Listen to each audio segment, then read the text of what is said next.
প্রিয় দর্শক, সান্ডা নিয়ে আমাদের দেশ এখন তোলপাড়। সান্ডা মূলত একটি সরীসৃপ জাতীয় প্রাণী। এটার আরবি নাম হচ্ছে দব, যা আরবের মরুভূমিতে পাওয়া যায়। আরবের সেই প্রাচীনকাল থেকেই মানুষের মাঝে এই ধারণা ছিল যে সান্ডা খেলে মানুষের পুরুষত্ব বৃদ্ধি পায়, বিভিন্ন রোগ নিরাময় হয়ে থাকে। সান্ডা খাওয়া যাবে কি যাবে না এই নিয়ে ওলামায়ে কেরামের মাঝে মতভেদ রয়েছে।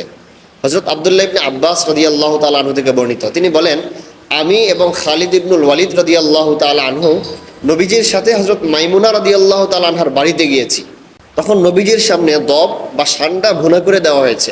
আল্লাহ নবী যখন খাবারটা নিবেন, সে সময় বাড়িতে উপস্থিত থাকা একজন বললেন যে, তোমরা নবীকে জানাও নবীজি কি খেতে যাচ্ছেন। তখন বলা হলো, ইয়া রাসূলুল্লাহ, এটা হচ্ছে দব। সাথে সাথেই আল্লাহ নবী সাল্লাল্লাহু আলাইহি ওয়াসাল্লাম খাবার থেকে হাত গুটিয়ে নিলেন। তখন নবীজি বললেন, এটা আমি খাই না, এটা তোমরা খাও, এটা আমার রুচিতে বাধে না।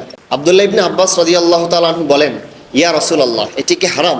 আল্লাহ নবী বললেন, না, এটি হারাম না, বরং আমি খাই না আমার অরুচির কারণে, তোমরা এটা খেতে পারো।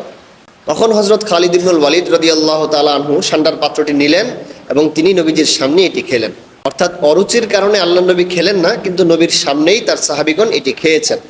এই বিষয়কে কেন্দ্র করেই সান্ডার গোশত খাওয়া যাবে কি যাবে না তা নিয়ে ওলামায়ে কেরামের মাঝে মতভেদ রয়েছে। হানাফি মাযহাবের মত হলো সান্ডার গোশত খাওয়া যাবে না। হানাফি ওলামায়ে কেরামগণ বলেন, এই হাদিসটি ইসলামের প্রথম যুগের ঘটনা এবং ওয়ুহাররিমু আলাইহিমুল খাবাইস এই আয়াত নাজিল হওয়ার পর এই জাতীয় সান্ডার গোশত খাওয়া নাজায়েজ হয়ে গিয়েছে। অন্যদিকে শাফিঈ, মালিকি, হাম্বলি এরা সকলেই সান্ডার গোশত খাওয়ার পক্ষে মতামত দিয়েছেন।